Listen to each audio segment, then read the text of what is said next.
Tumayo na po tayo, mga mahal na kapatid.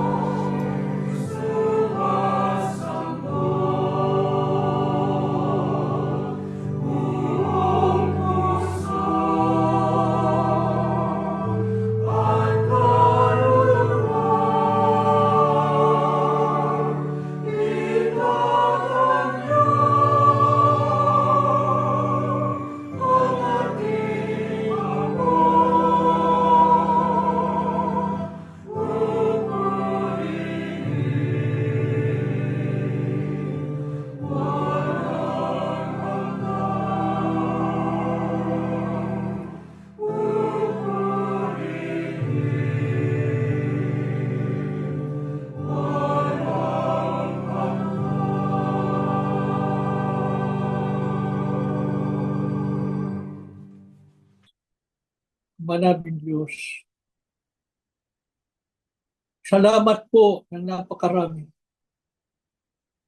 Nasapit namin muli ang banal na sandaling ito ng aming pagsamba. Salamat po pag-iingat at pagliligtas mo sa amin. Salamat sa iyong pangangalaga sa amin. Sa aming pamumuhay araw-araw. Ang pag-alalay mo, ang pagtulong mo sa amin, hayag na hayag sa aming buhay. Salamat, Ama, sa kabila po ng mga pagsubok, nakapagpapatuloy pa rin kami sa aming mga paglilingkod sa iyo. Salamat, kitang-kita namin ang katuparan ng iyong mga pangako. Toong-toong totoo, mabuti ka sa amin. Hindi ka nagpapabaya. O aming Ama, pakitanggapin mo kaming lahat. Tanggapin mo ang aming mga pagsamba. Pinupuri ka namin. Nilulwalati ka ng aming mga kaluluwa. Panginoong Jesus, salamat po ng marami sa iyo sa aming paglalakbay sa buhay na ito. Lagi kang nakaalalay sa amin. Patuloy mong pinapatnubayan kami. Sinasaglawan mo ang aming mga puso. At lagi naming nasarama yung pagpapalakas sa amin. Purihin ka, Panginoong Yesus. Sinasamba ka po ng aming mga kaluluwa. Muli mo kami ipamagitan sa Ama. At maawa ka po, Panginoong Yesus. Huwag mo kaming iwan, lalo sa pagsambag ito. Mamalagi ka sa piling namin hanggang sa matapos ang aming pagtitipon. Ama, mamalagi kaming nakaugnay sa diwa at layunin ng pagsusugo mo sa mga huling araw. Tulungan mo po kaming laging maging sabi sa mga aral mo po na kanilang itinuro sa amin at ng kapatid na Eranio Manalo. Itong patuloy na magsilbing tanglaw at gabay namin sa maglalakbay. Lahat po kami ay makarating sa piling mo sa bayang banal na iyong ipinangako. Tiwalang-tiwala po kami, Ama. Narinig mo ang aming mga panalangin. Nagiging dapat mo kami sa aming pagsamba. At ikaw po ang patuloy naming makakasama sa buong panahon ng aming pagsamba. Sa pangalan po ng aming Panginoong Hesus Kristo.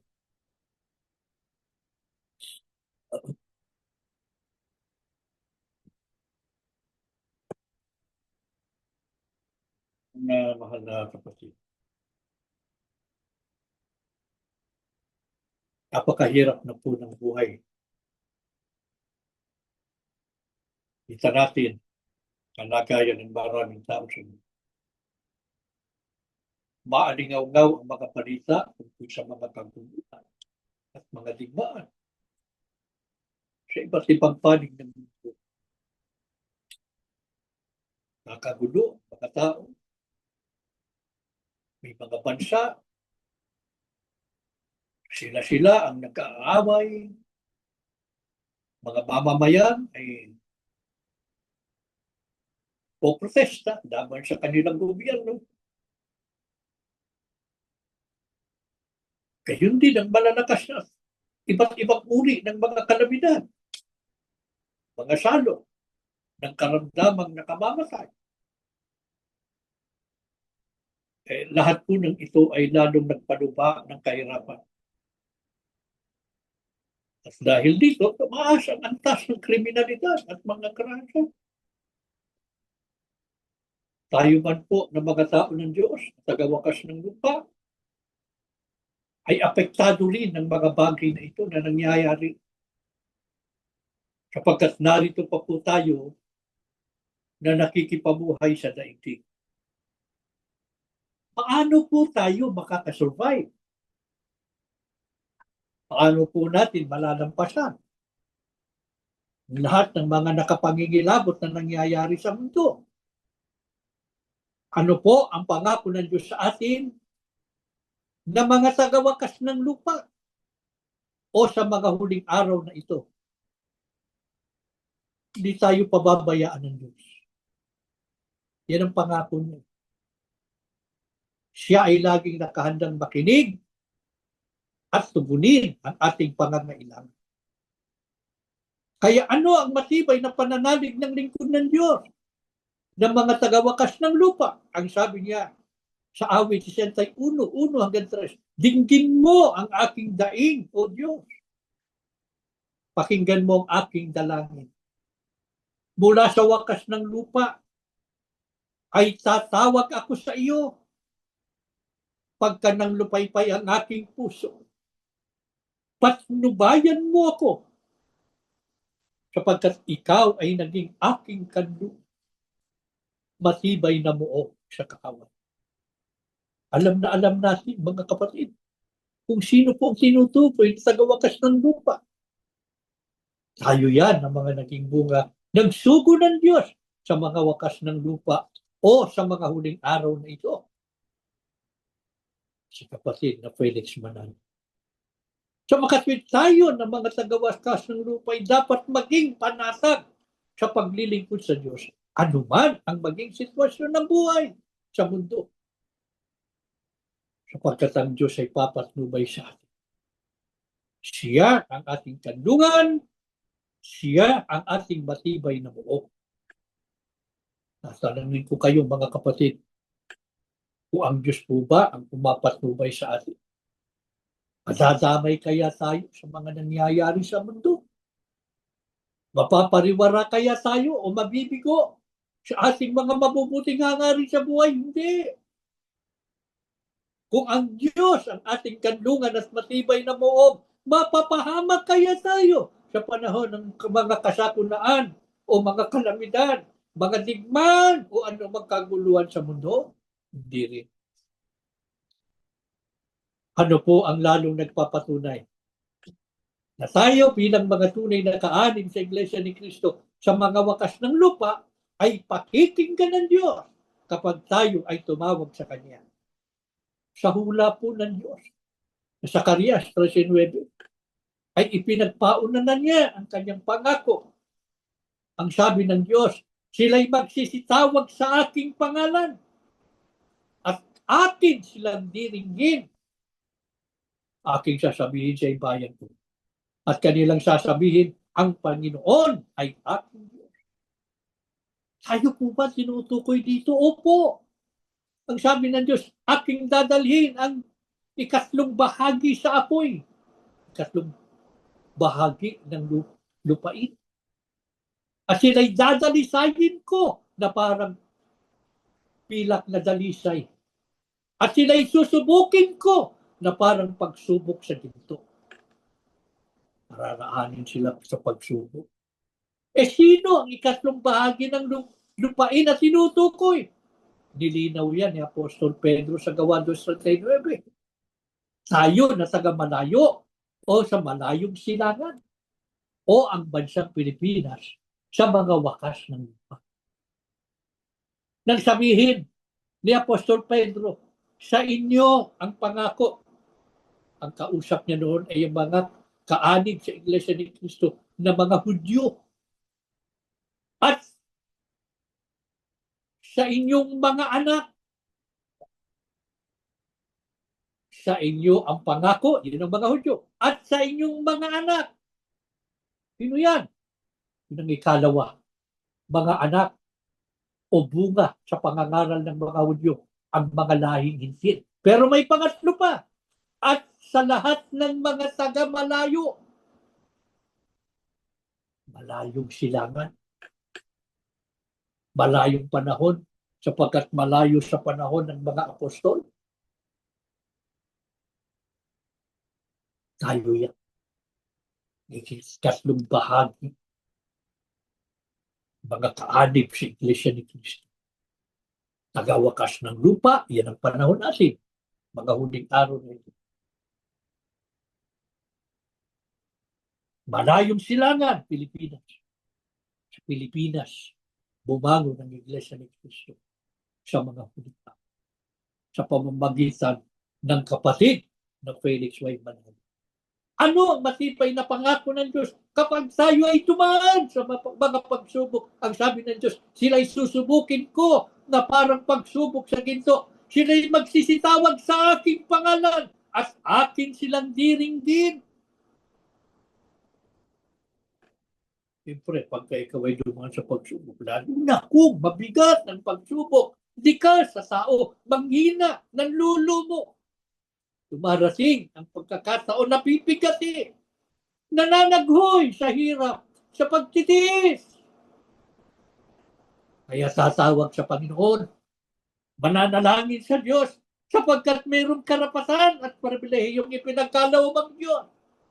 Kaya sabi ng Diyos, magsisitawag sila sa aking pangalan. May karapatan sila eh. Ano siniyak? Ng Panginoong Diyos, akin silang diringgin. Sampalatayanan natin ito.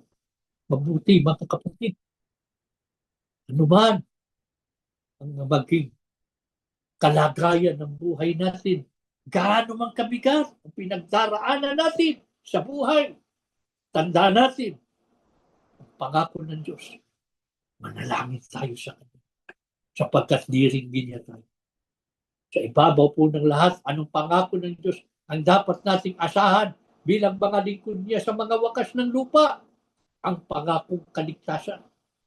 Ang sabi ng Diyos, kanyang hula, Isaiah 62:11-12, inyong sabihin sa anak na babae ng Sion, darito ang iyong kaligtasan ay dumarating. Tayo ba tinutukoy na anak na babae ng Sion na ang kaligtasan ay dumarating? Opo. Marami nating mga pag-aaral, maliwanag na itinuro sa atin. Ang Sion ay tumutukoy sa Israel. Ang Iglesia ni Cristo ay tinatawag na Israel sa pangako. Ang babaeng malinis ay tumutukoy sa tunay na Iglesia. Alin yan? Ang Iglesia ni Cristo. Subalit hindi po ito ang Iglesia ni Cristo noong unang siglo, sapagkat ang banggit sa una ay anak na babae ng Sion. Paano sila makikilala? Lilinaw ng Diyos, ang Panginoon ay nagtanyag hanggang sa mga wakas ng lupa. Distinguido mo kung sinong Iglesia ni Cristo. Iglesia ni Cristo sa mga wakas ng lupa. Yan ang ating panahon. Yan ang Iglesia ni Cristo. Ating kinabibilangan na naging bunga ng pangangaral ng kapatid na Felix Manalo. Ano sabi ng Diyos? Inyong sabihin sa anak na babae ng Sion. Ipinasasabi sa atin. Ano yon? Yung pangako ng Diyos ang iyong kaligtasan ay dumarating. Masasaya na natin. Dating pag-aalinlangan sa atin ibinigay ng Diyos dakilang pag-asa sa kaligtasan. Dating ang takdang panahon. Pero habang papalapit po ang araw ng ating kaligtasan, lalo namang lumulubha ang mga kaguluhan at mga suliranin sa buhay, lalo pang bumibigat ang mga pagsubok. Ang buhay natin sa ngayon ay basbas ng kapigatian. Bilang mga tunay na kaalim sa Iglesia ni Cristo, paano po natin dapat harapin ang mga kapigatian at mga suliranin sa buhay? Tulad po ng mga unang Kristiyano. Ang sabi po ni Apostol Pablo sa 2 Korinto 4:16-17, hindi kami nasisiraan ng loob kahit na humihina ang aming katawang lupa. Patuloy namang pinalalakas ang aming espiritu araw-araw. Minsan po nasasabi natin sa Diyos sa ating mga panalangin, pagal ng ating kaluluwa sa mga pagsubok sa buhay at mga pag-uusig. Kasi po ang ating pisikal na katawan ay hapon na. Gayon man tulad ng mga unang Kristiyano, hindi rin tayo nasisiraan ng loob. Manapay lalo pang lumalakas ang ating loob sapagkat pinalalakas ng Diyos ang ating espiritu o ang ating pagkataong loob. Bakit? Tila di ko naman nadarama sa buhay ko ang tulong ng Diyos. Baka yan ang iniisip.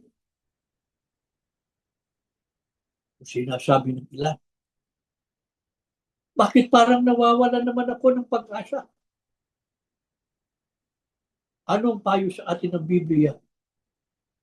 Upang lagi nating matamo ang tulong ng Diyos. Anong dapat nating gawin upang maging mapalad? Ang sabi ng Biblia sa Kawikaan, aking anak, ako nga ay pakinggan.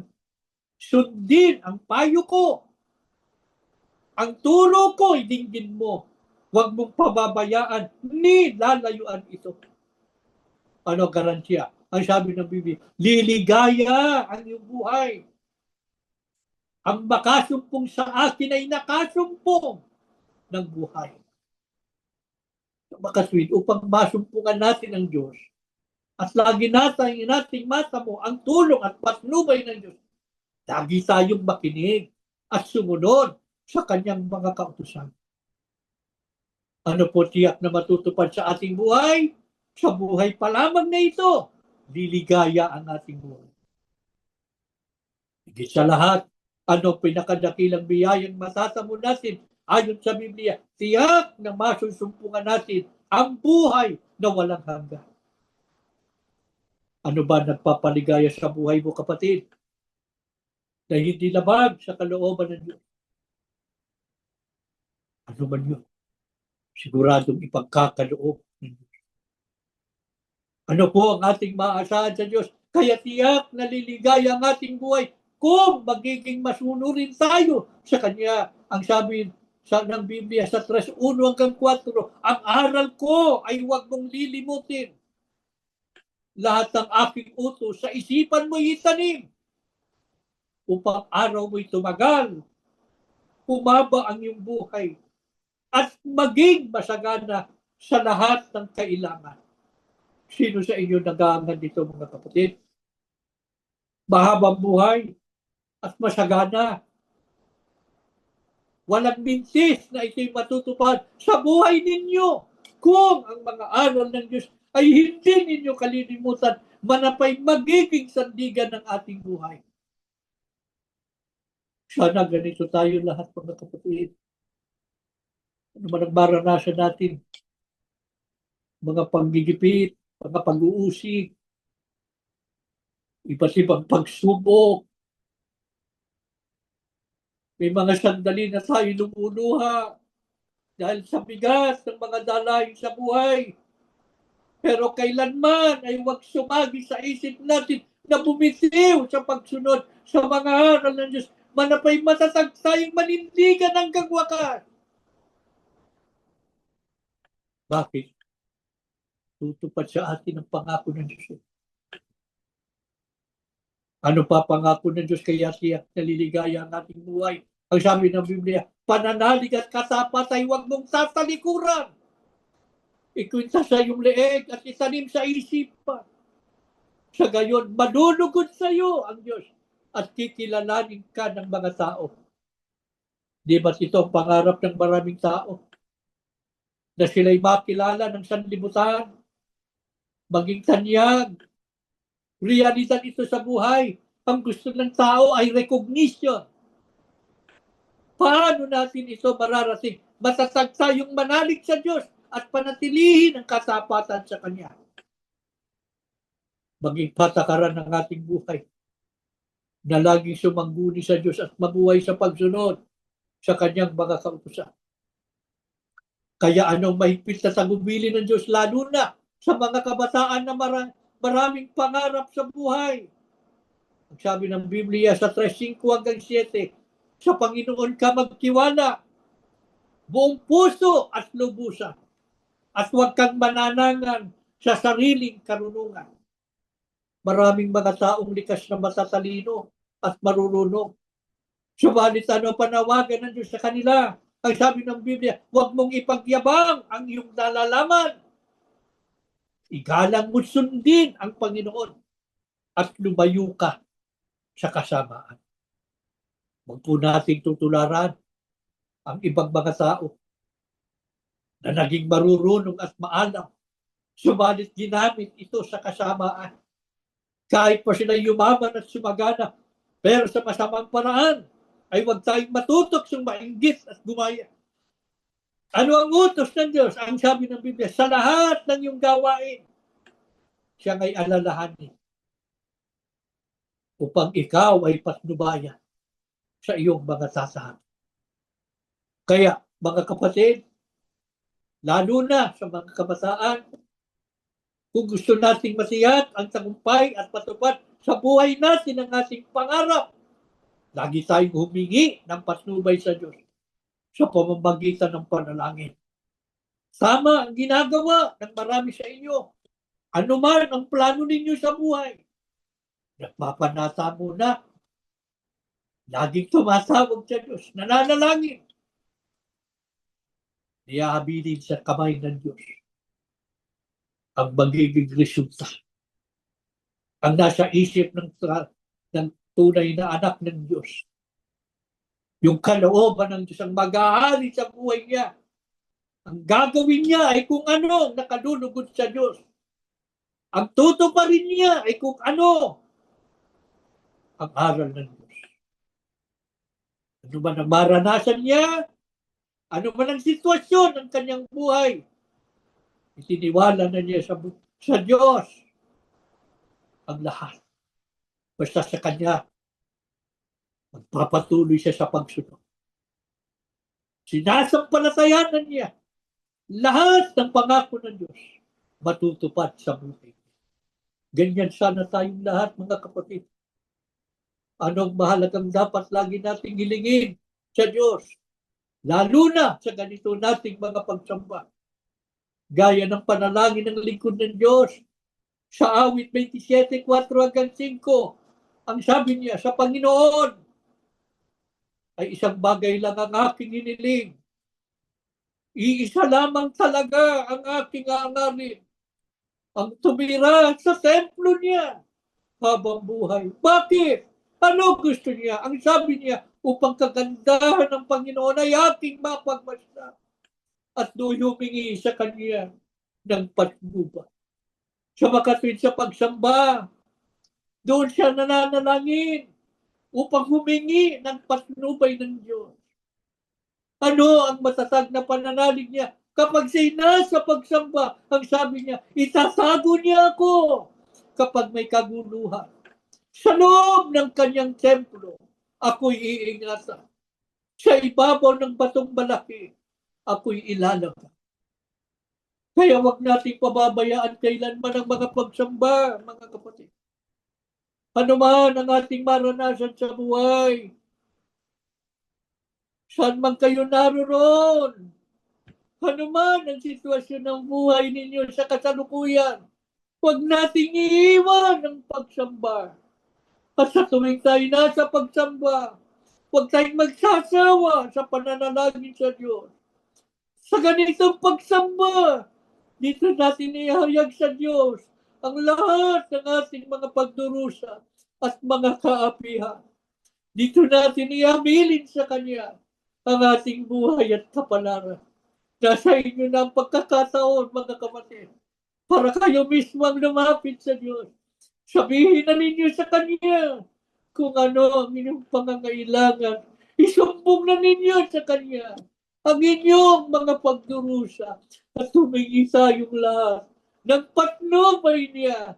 Mamalagi siya sa buhay natin upang patuloy nating magawa kung ano ang kanyang mga kalooban, kung anong makasisiya sa kanya. Sa gayon ay matupad naman sa ating buhay ang lahat ng kanyang pangako. Papupuhay tayong payapa sa gitna ng magulo at maligayang na daigdig. Maligalig na daigdig. Mananatili kapayapaan sa ating tahanan. Magiging maliwanag ang ating buhay sa gitna ng madilim na sanlibutan ito. Sapagkat ang Diyos ang magiging ilaw natin. Ang mga aral niya ang gagabay sa atin araw-araw at magbibigay sa atin ng direksyon para wag tayong maligaw, kundi lahat tayong makarating sa piling niya sa bayan man.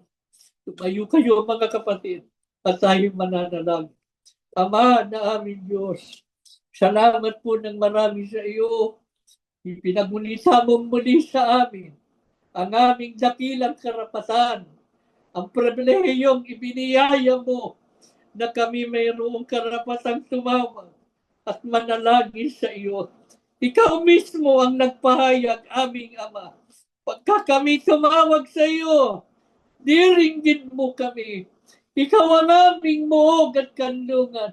Ikaw po ang aming sanggalang. Sa iyo kami laging nananalig. Sa iyo kami laging nagtitiwala.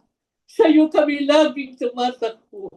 Lalo na sa ganitong mga pagsamba, laging abot-abot ang aming mga panalangin sapagkat lumang kailangan ka namin. Huwag mo kaming bibitiwan, Ama. Halika muli sa pagsamba namin. Muli mo kaming palakasin. Muli mong aliwin ang mga lingkod mo. Patnubayan mo kami araw-araw. Tandaan mo kaming lahat. Wala nang maiiwan sa daan. Walang maniligaw. Kundi lahat kami payapang makapagpatuloy hanggang masapit namin ang iyong kaharian, ang pananahanan namin sa bayang banal na iyong ipinangako. Habang kami naglalakbay sa mundong ito, patuloy mo kaming alalayan, patuloy mo kaming pangunahan ang mga kabataan. Tulungan mo pong laging sumangguni sa iyo. Ano man ang kanilang mga plano, ano man ang kanilang mga pangarap, tulungan mong sampalatayanan nila yung mga pangako. Sa iyo sila laging manalig. Sa iyo nila itiwala ang kanilang buhay at kapalaran. Lagi mo silang gabayan. Tulungan mong magkaroon ng katuparan. Ano man ang mga pangarap nila na hindi lamang sa iyong kalooban. Tulungan mo higit sa lahat, maging mga tunay na mananampalataya na nagmamahal sa kanilang kahalalan. Sama-sama ang bawat pamilya na makarating sa araw ng kaligtasan. Sama-sama kaming lahat na magmamana ng buhay na walang hanggan. Panginoong Diyos, alalahanin mo ang mga may sakit. Maawa ka po, pagalingin ang mga karamdaman. Bumigyan mo pa ng buhay at lakas ang mga lingkod mo. Lalo na kapatid na Tenny, maawa ka po. Tulungan mong laging makasumpong ng ginhawa mula sa karamdamang taglan. Panginoong Diyos, tulungan mo ang mga kapatid namin na hanggang ngayon ay nagtatago. Ang mga nasa bilangguan, ang buhay nila araw-araw, bat-bat ng kalungkutan. Haliwin mo sila, Panginoon. Bigyan mo ng kagalakan ng kanilang puso. Matibay na umasa sa iyo. Matyagang maghintay sa iyong mga pangako. Tulungan mo po ang mga nasa kulungan. Palayain mo na po sana sila. At muli nilang makapiling ang kani-kanyang pamilya. Panginoong Hesus, ipamagitan mo kami sa Ama. Palalayan mo kami araw-araw. Huwag mo kaming bibitiwan. Patuloy mo kaming palakasin. Pag nakikita mo kaming nandulumo, pasiglahin mo kami, Panginoon. Tulungan mo kaming laging maghawak sa iyong mga pangako. At tulungan mo rin po kami na manatiling matatag na naninindigan sa iyong mga kautusan. Lagi naming mapagtagumpayan ang lahat ng kasama. Ama, nananalig kaming lubos. Narinig mo po ang aming mga panalangin at muli mong pinasbasan ng iyong mga anak. Pinagpala ang aming mga kaluluwa sa pangalan po ng aming Panginoong Heso Kristo. Amen.